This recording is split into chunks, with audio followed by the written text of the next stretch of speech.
Hello and welcome. I'm Lee Peterson, host of the podcast WDcast, which is called WDcast because it's brought to you by WD Partners, whose tag is Innovation at Scale, which means that WD has services that range from strategy, design, digital and operations to architecture and construction management, end-to-end services. We're at WDpartners.com. Thank you, WD, for sponsoring the show, and thanks as always, Chris.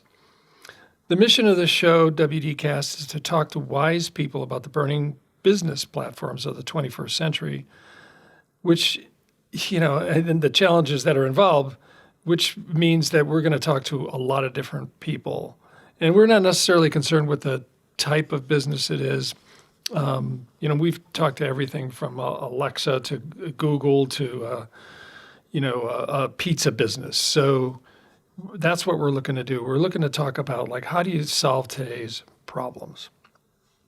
And today, we've got a very special guest with us by phone. She's super talented, smart, funny, witty, very in tune with design trends, and just a cool person to know. We have with us Gabrielle Rosi. She is Senior Design Director at Whole Foods based in the Bay Area.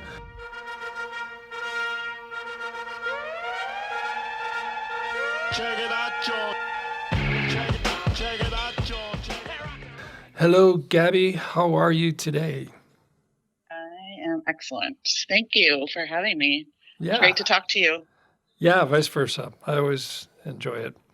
And usually we have a pretty good laugh, but today we're going to be so serious that we're going to change the game. It might be hard, but we'll try. Okay. And a disclaimer before we get going. The thoughts and opinions expressed today belong to the members of this discussion and do not necessarily represent those of the companies they work for, which would be Whole Foods and WD Partners. So, Gabby, could you step back a little bit and give us the story on your background? We know you're from the Midwest. We know you've moved around a little bit. You've been with Whole Foods for a pretty considerable amount of time, but could you kind of fill in some blanks for us and just give us your journey? Of course. Yes, we share the Chicago born and bred genes. I was born in Chicago, and I started working for Whole Foods right out of college. I was looking for a job, and someone suggested that I just find a job at a company that I thought was cool and I could then move up. And when you're 22, you're not thinking strategically like that. Right, yeah. And so I applied to 3 retailers because I have always loved shopping, and Chicago has great retail everywhere. Yeah. And I got a job answering phones at Whole Foods, and I worked at customer service and was waiting for a graphic design sort of job to open. That's what my degrees are in advertising and graphic design. And that is the story. That's how I started. And I've been with Whole Foods since 93.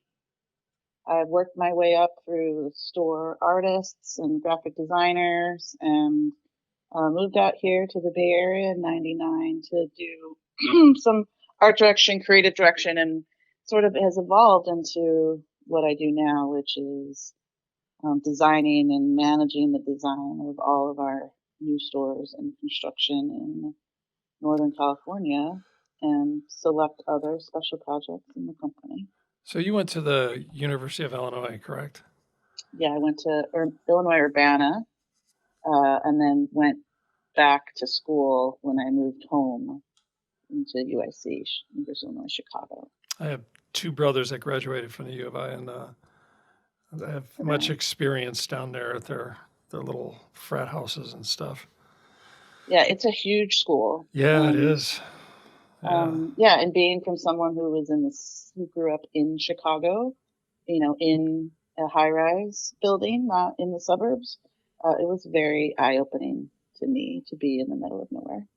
So did Whole Foods, how did you get in touch with Whole Foods? Was that back in Chicago, after you graduated? Yes. Yeah, it was their first store in Chicago in Lincoln Park. Yeah. It's now been relocated to a humongous, beautiful, Yeah. Epcot Center of Whole Foods. And yeah, I just applied. I got an application, I filled it out, and I handed it in. And funny, the hiring manager at the time, who is not, he's probably younger than me, he hired me because my resume was on vellum paper. Good one. Yeah. And I sent a thank you letter in the mail. So, Oh, clincher. So clincher. did they move you right from Chicago to Austin? No, I've been in Chicago. I've never lived in Austin. I've traveled to Austin, obviously, for work, but Yeah. I've been in Chicago, and then I moved here in 99. Oh, I got it. Yeah. Okay. But so wow, you've been in the Bay Area for 20 years. Yeah, this is basically home now. You Chicago is good to be a tourist in now.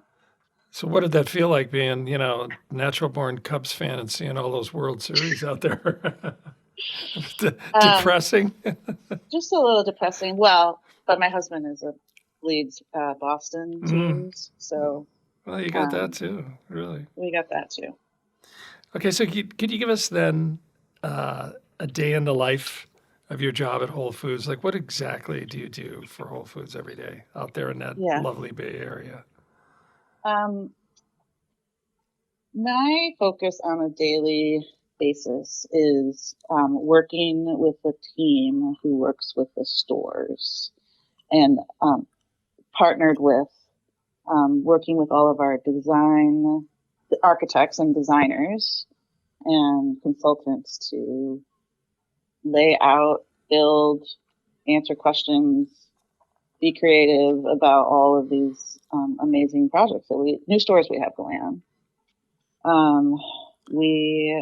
There's a lot of meetings with operations, and so I'm really spending a lot of time trying to absorb what they're saying and then articulate it to architects who may not have sort of an operational understanding, and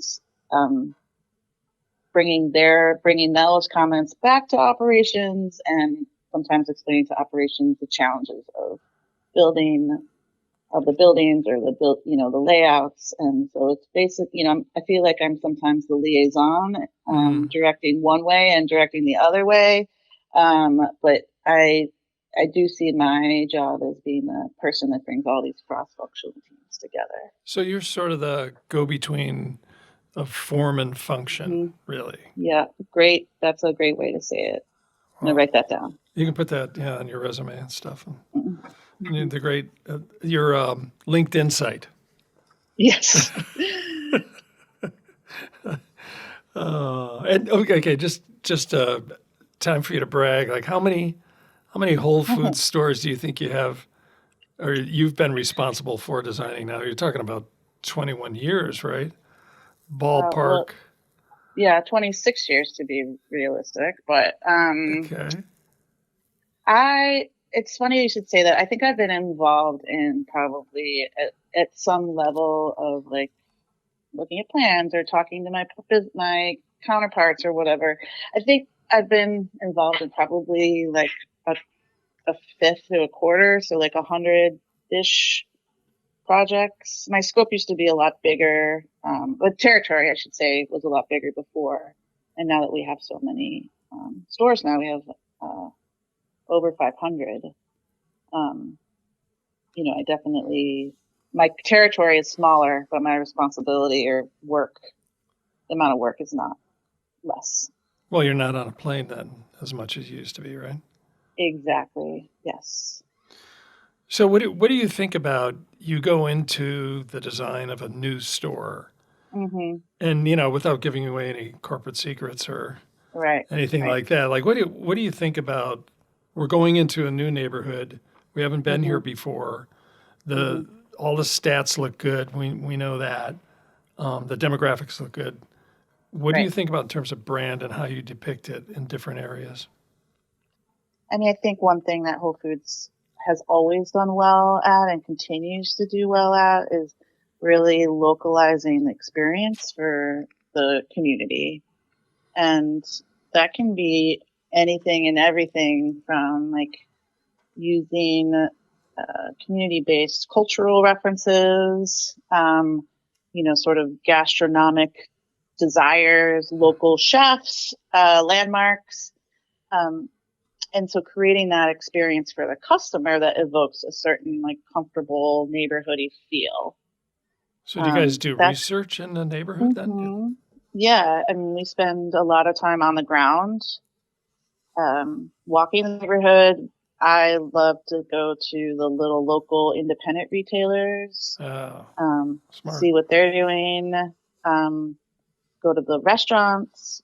And a lot of times we do focus groups, especially if it's like an area where we may be completely, uh, it's completely new for us and we don't have a big reference point for that.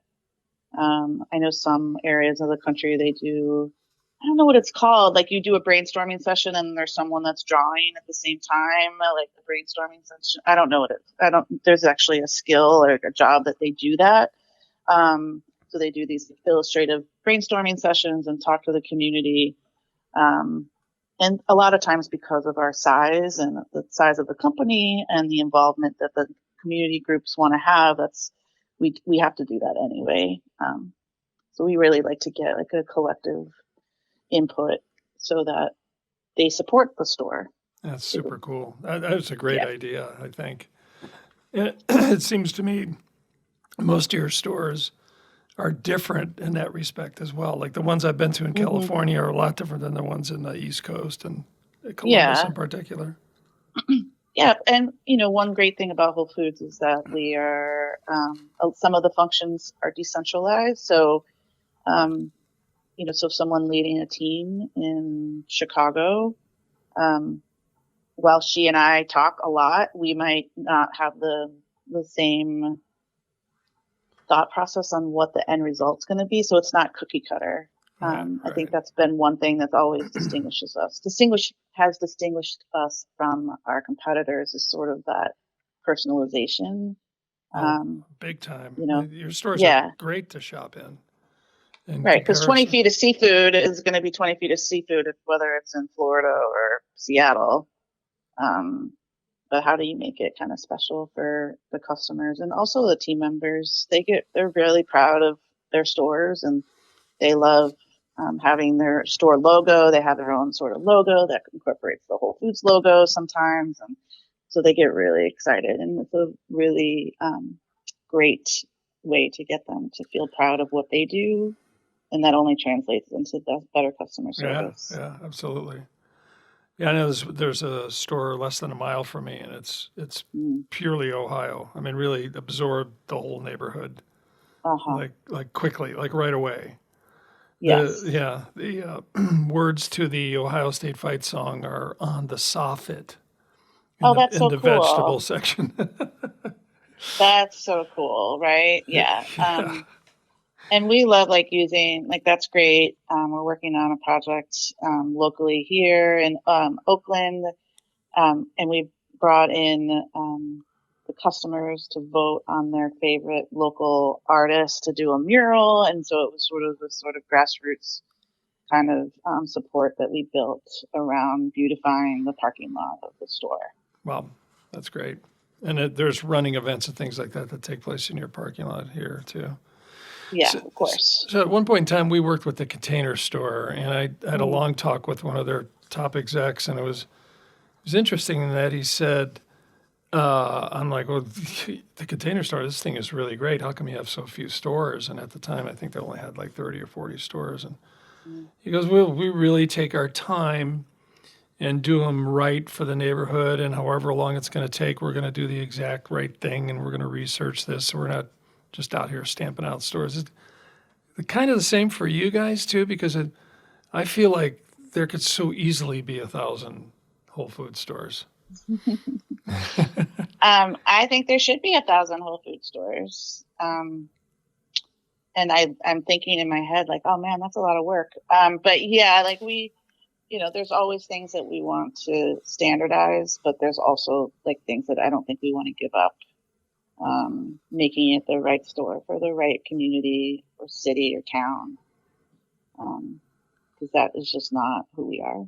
Well, yeah, it's a little more. It's it's not cookie cutter. You got to go and you have to do your homework and figure out how that Yes. works. And then if you have meetings with locals, that's even better. Some of your competitors that are huge, that's exactly what they do is just stamp out cookie cutters. Here, we're coming. Yeah. Here's the store. Yeah. And I think our customer base appreciates the involvement that we do have in the community, especially like around our foundation. So we have our Whole Kids Foundation, Whole Planet Foundation, Whole Cities, like Whole Kids. We work in cities to get, and with schools to get salad bars in schools, and Wow. that could be in your um, neighborhood elementary school. Whole Cities is about bringing healthy food education to certain groups. I was a sponsor of a project, a grant in West Oakland, where there's an urban farm, and their whole thing is about supporting healthy eating education in the community and renting out and teaching people how to grow their own food, especially here in California, where we have generally really good weather. Yeah. And it's like a dream come true. I always Yeah. get in these blog arguments with people where, they say, it's too expensive and things like that. And I'm like, well, what's worth more money than what you put in your body? Is that really where you want to cut back on price? Unless you absolutely have to. And I think that's a Mm-hmm. completely different topic. But speaking of that, so we've done design for a bunch of grocery stores, and we always had to do a little bit of research up front. And we found that Mm-hmm. customers hate shopping in the middle of the store. Is Right. that true for you guys too?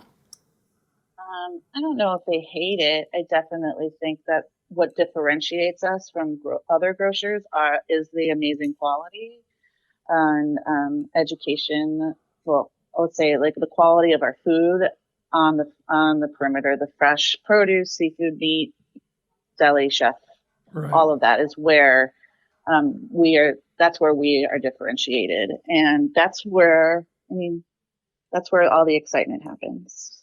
So I think it's probably a little bit of, the center store is what makes the grocery store hum. Mm-hmm. And the perimeter is sort of like the bells and whistles. And that's what makes everybody excited to shop. I know there's been some brands that have tried to do a little bit of a flip where Right. they have all the perishables in the interior and all the grocery on the perimeter. I have not studied any of that, but I think that there's people that are thinking about it, um, about how to kind of change that mix up a little bit. I saw a grocery store in Indianapolis like that. Hmm. I don't know when that was. It was a long time ago.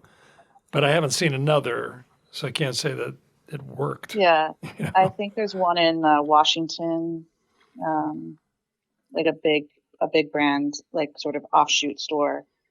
Um, And so I don't know, like we've done one store where all the perishables was in the center of the store. I mean, like a mix and match. And it's just a different experience. And I think people enjoy being switched up a little every once in a while. Yeah, and part of the research that we did also, people get really upset when you move stuff around too. So Uh-huh. they Yeah. think about you put my cereal over one aisle, and they go Yeah. absolutely nuts about that.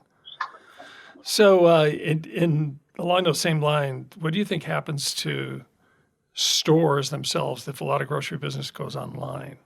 And I meant that in kind of a positive way. Like, do the stores have to get Mhm. better? Do they change substantially into something else? I'm not looking for they go out of business. Let's put it that way. Yeah.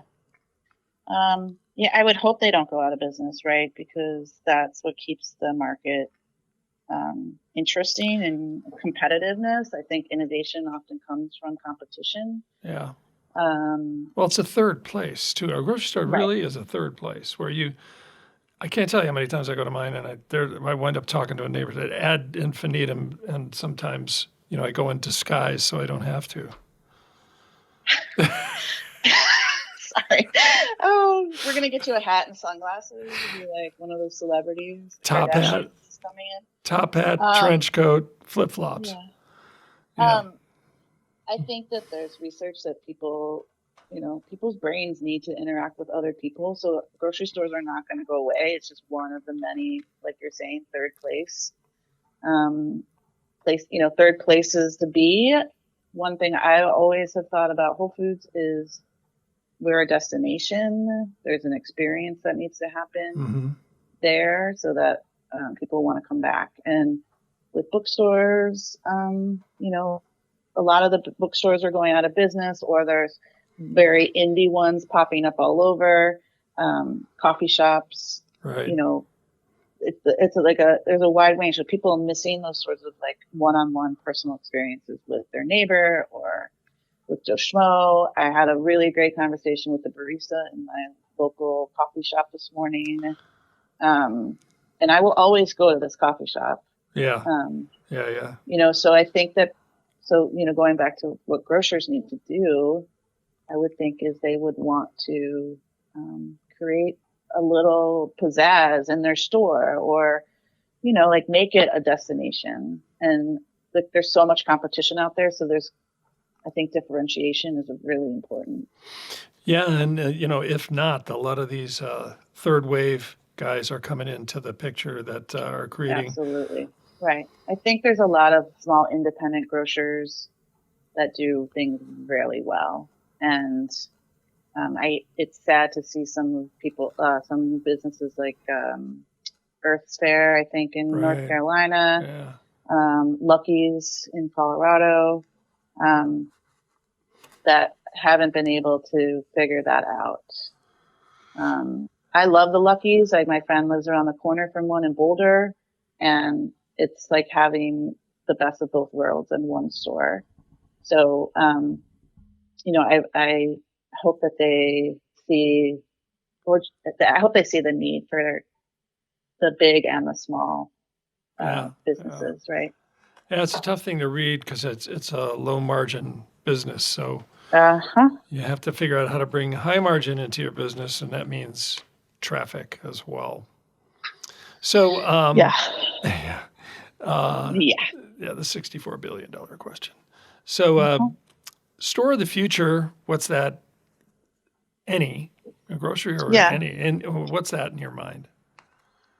I have been really excited for a few years, and some of this spurred by some of your talks, Lee. Thank you. You're an inspiration to lots of things that I think about. Is sort of the showroom concepts for the future.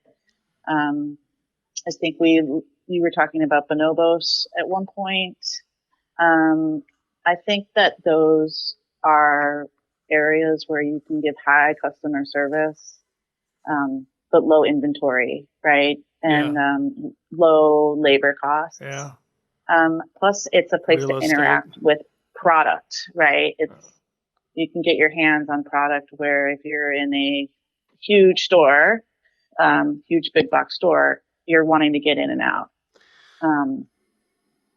So those are my kind of exciting things. That's one of the exciting things I think about. And that now that we live in this different neighborhood in Oakland, where there's a lot of indie shops, coffee shops, restaurants, all of that, I think, supporting local artists, local makers, manufacturers, all of that is really important for the stores of the future. Yeah. Yeah. And, the thing about those showroom stores is we've been testing them now with consumers, showing them renderings and saying, what would you think of this, and describing how it operates.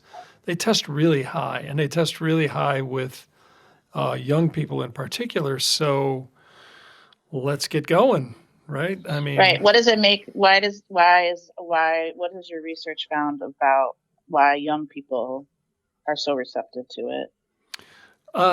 Everything that we discuss. So I can talk, I can touch product, I can play with product, I can test it out, like in the Dyson store, which is a showroom store in New York City.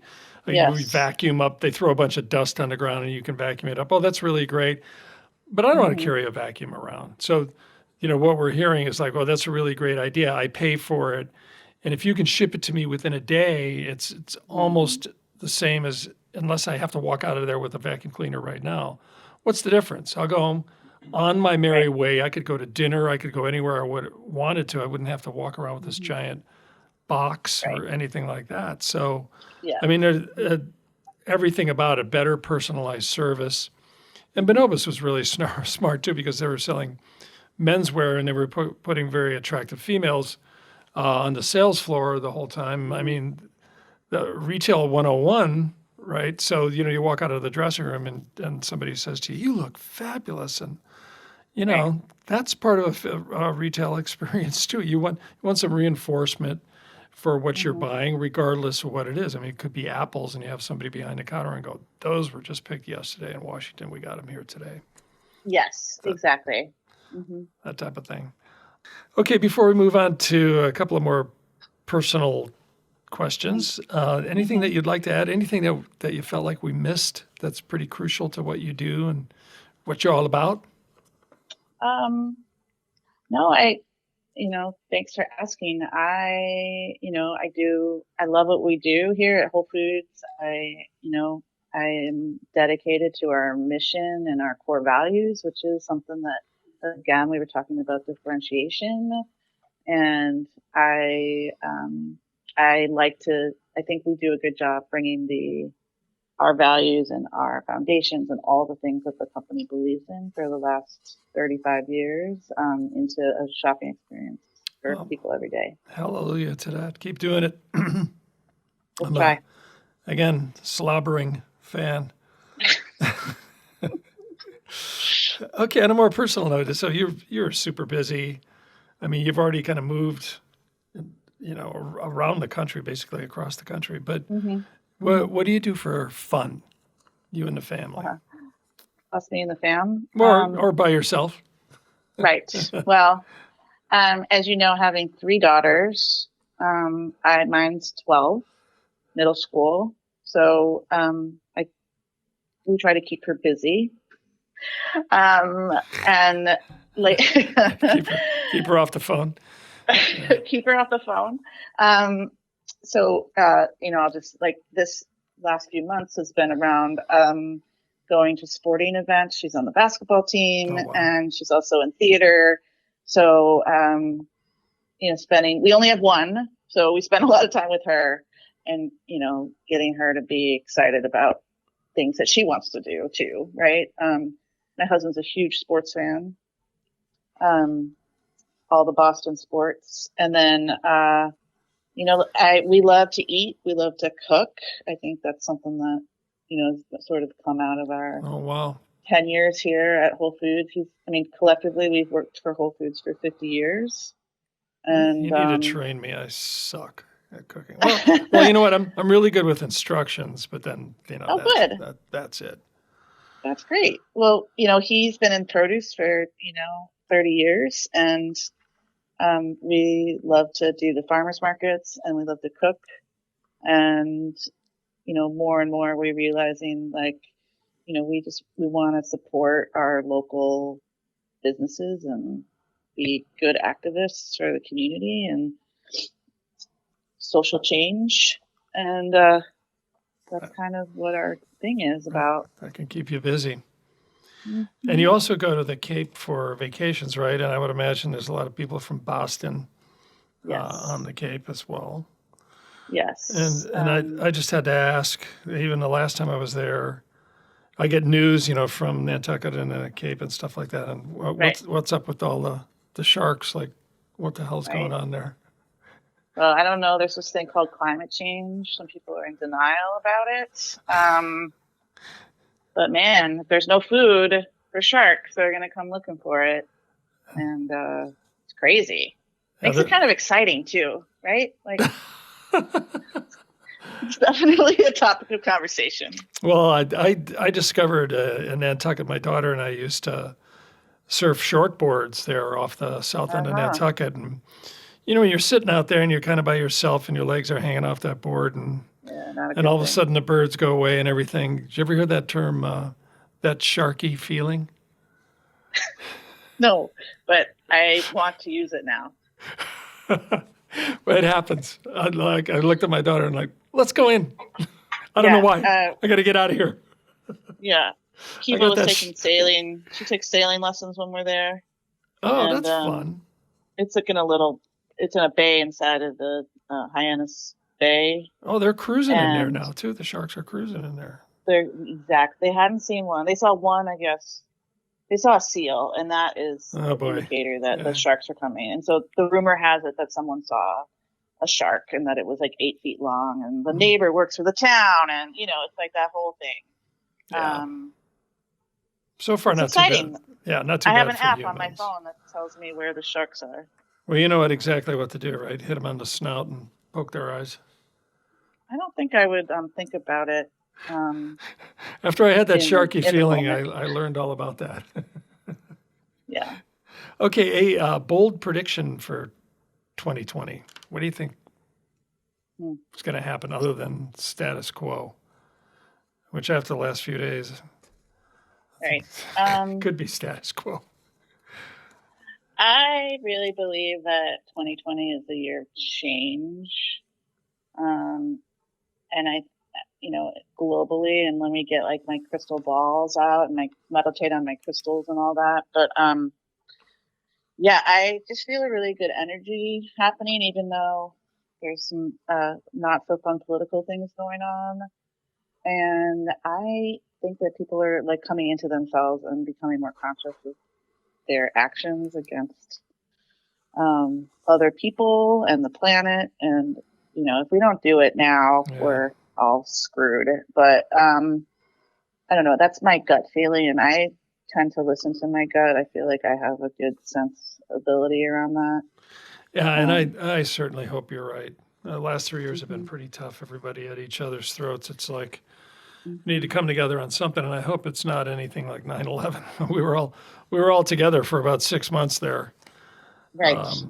Exactly. Yeah, I hope it's just nothing like that. Right. Yeah, and I think I live in a bubble, and so I a very big bubble. So I just I think this is hopefully the year that people catch on. It's so funny you mentioned it. I have two brothers who live in the Bay Area, as you know, and one of them lives in Bernal Heights in the city of San Francisco. And yeah, I used to live in that neighborhood. That's great. It's fantastic. And he told me he'd never been in a Walmart. That's one thing. And I'm like, well, that happens to a lot of people. And then I told him we were doing some work for Panera Bread, and he's like, what's that? Yeah. I'm like, man, you live in such, never mind. Yeah. Okay, so are you ready for a lightning round? I'm going to ask you quick questions. Let's and do just it. Tell me first thing that comes to your mind. Martha's Vineyard versus Nantucket. Pick one. Nantucket. Yeah, that is so smart. I don't think there's any question, but a lot of people like Martha's Vineyard. Of course. No offense to you, just a personal preference. Yes. Cubs versus Sox. Pick one. Oh, jeez. Well, Cubbies, because I rode the train. I rode the L past Wrigley my entire childhood going to high school, grade school, high school. It was blocks from my house. Went to a game this summer and was blown away by the way the stadium has changed. I know. I was shocked that it actually. So I went in there awesome. thinking, you slobs, you wrecked this whole place, and no, it's they amazing. didn't. Yeah. Beautiful. Yeah. Beautiful. Yeah. Book you're reading. Oh. I just finished The Dutch House, by Jody. I feel bad with names. And that was great. I have been listening, at least recently, to Trevor Noah's podcast on Luminary. It's called On Second Thoughts. Oh, wow. And I love him and this podcast, so I highly recommend that. And maybe he'll find out I talked about him and want to meet me. I saw him live here in Columbus. It was good. Me too. Oh, did you? Awesome. Yeah. Yes. Not a lot of time on the president, which I was sort of happy for at the end of the day. I was like, let's talk about something else. Yes, he was very he was very strategic about that. Yeah. Favorite food? I'm asking a foodie, the favorite food. Right. I love pasta, and I don't try not to eat it anymore. Right. But it is my Italian blood, like DNA, and I Yeah. love it. Yeah. There's so much good food in the Bay Area that I can't, I should be like 500 pounds. So just that you're like a walking example of self-control. It's been a long journey. Okay, and you are addicted to. I'm addicted to shopping. Mm. Even if I'm not buying anything, I'm addicted to shopping, and I've become addicted to succulent plants. Okay. I'm just telling you. Well, yeah. All right. There's always a first. Yep. There's always a succulent plants and shopping. Yeah. I think I'm addicted to shopping too. John Varvatos' website, they think they're really sure I'm going to buy one of those $2,500 suits, but that's probably not going to happen. Not this week. Okay. Thank you, Gabby. You've been super gracious as usual. Fun to Always talk fun. to. Yeah. Yeah. Much appreciated. And thank you for making WDcast better. Oh, well, thank you for having me. It's quite an honor. Thank you. And I guess I'll see you in a few weeks as well, right? I think I will see you in a few weeks. Cool. People, right. Be sure and listen anytime for some more human interaction on hot topics, which, by the way, you're welcome to suggest. Also, be sure and subscribe to this podcast. WDcast is at wdpartners.com. Go to the menu hamburger and hit what we think. And then go to the very bottom of that page on the bottom center, and there'll be a podcast icon, and just click on that and peruse at will. We've had some great interviews, including with Google, Lioness, EY, Donato's, Green Growth Brands, Alexa. We talked to Alexa one-on-one, and now Gabrielle Rosi. Thank you, Gabby, again. And thank you, everybody, for listening. Remember, as my old baseball coach used to say, being lazy just ain't no good. So stay frosty out there. Thank you. Check it out.